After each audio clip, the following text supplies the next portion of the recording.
আসসালামু আলাইকুম আমার প্রিয় ভালোবাসার ভাইরা। আজকে আমি একটা জরুরি কাজে গেছিলাম বনপাড়া প্রাথমিক বিদ্যালয়ে। এখানেও গিয়াও দেখা যায় যত মানুষ আর মানুষ সবরও খাইস তারা যার যে কাজে গেছেন। খাইস কিন্তু আমি আপনারা কই, আমি তো প্রতিবন্ধী মানুষ, প্রতিবন্ধী ভাতা পাই, সরকারি ভাতা। ও ভাতার কার্ড একটা যাচাই করার লাগে ওখানে একজন অফিসার আইসেন।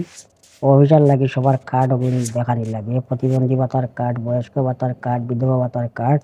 ও আমিও গেছি আমার কার্ড একটা লইয়া। তো দেখানি বড় কথা নাই, আসলে আমি যে গেছি যে রাস্তা দিয়ে আমরা রামপ্রসাদ টু বনফলার যে রাস্তার কোনো অবস্থা নাই, বুঝছেন? রাস্তাটা এত ভাঙ্গা আমি পরের ভিডিওতে আপনারা দেখাইব রাস্তার অবস্থাটা কিলা।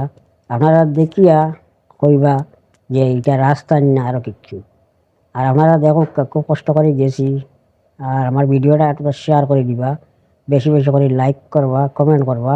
বিশেষ করে আপনারা কইরা আমার ভিডিওটা একটু শেয়ার করে দিবা। আর আমার পক্ষ থেকে আপনাদের জন্য দোয়া রইল। ওকে, আসসালামু আলাইকুম।